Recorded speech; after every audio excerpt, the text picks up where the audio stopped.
দিনী বোনদেরকে বলে দিই, অনলাইনে যেহেতু যাবে, আল্লাহর ওয়াস্তে আমাদের ফোনে কোনো ফোন দিবেন না, আল্লাহর ওয়াস্তে আমাদের ফোনে আমাদের হোয়াটসঅ্যাপে কোনো মেসেজ পাঠাবেন না।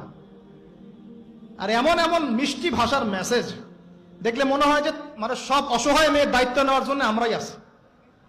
আর সবার একটাই সমস্যা, আমার স্বামী ভালো না, আমার স্বামী ভালো, তার ধারণা যে তার স্বামী ভালো না, বাকিদের সবার স্বামী ভালো।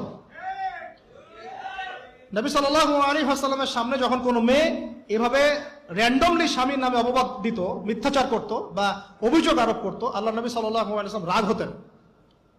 সে আপনার ভরণ পোষণ দেয়, আপনাকে খাওয়ায়, আপনাকে পড়ায়, আপনার সিকিউরিটি দেয়, আপনার সম্মান রক্ষা করে, সারাটা জীবন আপনার জন্য একদম তেজপাতা বানায় ফেলে দিল, এখন বলছেন স্বামী ভালো না। মেয়েদের দিনদার মেয়েদের মধ্যে যে পরিমাণ স্বামীর প্রতি অশ্রদ্ধা, অসম্মান আর কটুবাক্য, সম্মানহানি, গায়রতের খেলাফ কাজ করার যা দৃষ্টান্ত আমাদের সামনে আছে, আর বেদিনদের ব্যাপারে বলার তো আমার ভাষাই নাই। মনে করবেন না যে কেউ মাদ্রাসায় পড়লেই একদম দুধে দেওয়া তুলসী পাতা হয়ে যায়, না, ভুল ধারণা আপনার, কখনো নয়। আমরা নিজেরা নিজেদের চরিত্র পবিত্র রাখবো, ইনশাল্লাহ আল্লাহর কাছে পবিত্র মেয়ে চেয়ে নিব। একটা মেয়ে যে স্বামীর সম্মান বোঝে না, সে কিসের স্ত্রী? একটা মেয়ে যে স্বামীর সম্মান বোঝে না, সে কিসের স্ত্রী? আবার একটা স্বামী যে তার স্ত্রীর সম্মান বোঝে না, সে কিসের স্বামী? সমস্যা, আমি ইসলাম এবং পারিবারিক জীবন নিয়ে আমার ভিতরে এত কথা জমে আছে, এটা বলতে গেলে আমার 3 ঘন্টা সময় লাগবে।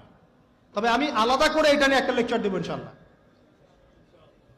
কিছু কিছু বিষয় আপনার চেয়ে আমার বয়স কম হতে পারে, কিন্তু এই বিষয়গুলোতে আমার অভিজ্ঞতা আপনার চেয়ে 10 গুণ বেশি আছে।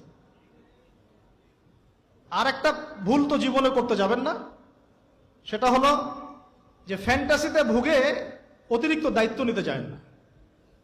ফ্যান্টাসিতে ভুগে অতিরিক্ত দায়িত্ব নিতে চান না, তাহলে দিন থেকে আপনি বিচ্যুত হয়ে যেতে পারেন। স্ত্রী হবে কেমন? কোমল, নমনীয়, শুনবে, আনুগত্য করবে, যে কথাগুলো কোরআন সুন্নাহর মধ্যে আছে এগুলো শুনবে, আনুগত্য করবে, স্বামীর সম্মান বুঝবে।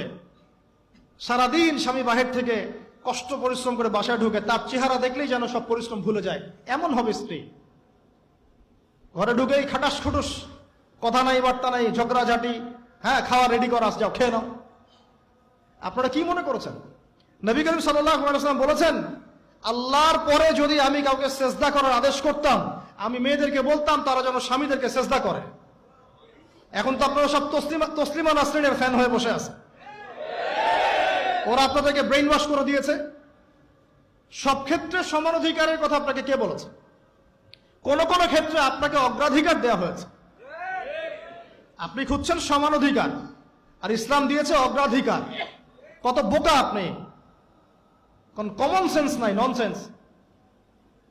বাসায় ঘরে ঘরে প্রবলেমস গুলো চলতেছে, ঘরে ঘরে। কেন এত বেসবর? কেন এত আনুগত্যহীনতা? কেন? কথা শুনতে হবে, মানতে হবে, বিশ্বাস করতে হবে। সম্পর্ক শুধু ভালোবাসার বলে টিকে থাকে না, সম্পর্ক টিকে থাকে একে অপরের বিশ্বাসের ফলে, একে অপরের শ্রদ্ধাবোধের উপরে, একে অপরের সম্মান বোধশক্তির উপরে, এগুলোর উপর সম্পর্ক টিকে থাকে। সৌন্দর্য, ভালোবাসা তো আজ আছে কাল নাই। বিশ্বাস, রেসপন্সিবিলিটি, সবর, ইতাআত, এগুলোর উপর সম্পর্ক টিকে থাকে। তখন ভালোবাসা এত লম্বা হয় যে দেখেন অনেক চাচা চাচিরা আছে এখনো, বৈবাহিক সম্পর্ক হয়তো 40 বছর, এখন পর্যন্ত কোনোদিন ঝগড়া লাগে নাই। এমনকি ওই চাচিকে আপনি বলেন যে বাসার থেকে অন্য জায়গায় থাকতে, ও স্বামী মরে গেলেও ওই স্বামীর ভিটা ছাড়তে রাজি না, না আমি আমার এই স্বামীর ভিটা ছাড়তে রাজি নই। এই তো 40 বছর আগে জেনারেশনটাকে আপনি দেখেন, আর এখনকার মেয়েদের জেনারেশনটাকে আপনি দেখেন, কিসের সেকুলার ঘরের মেয়ে আর কিসের মাদ্রাসার মেয়ে, সবই একই অবস্থা। ইল্লা মাশা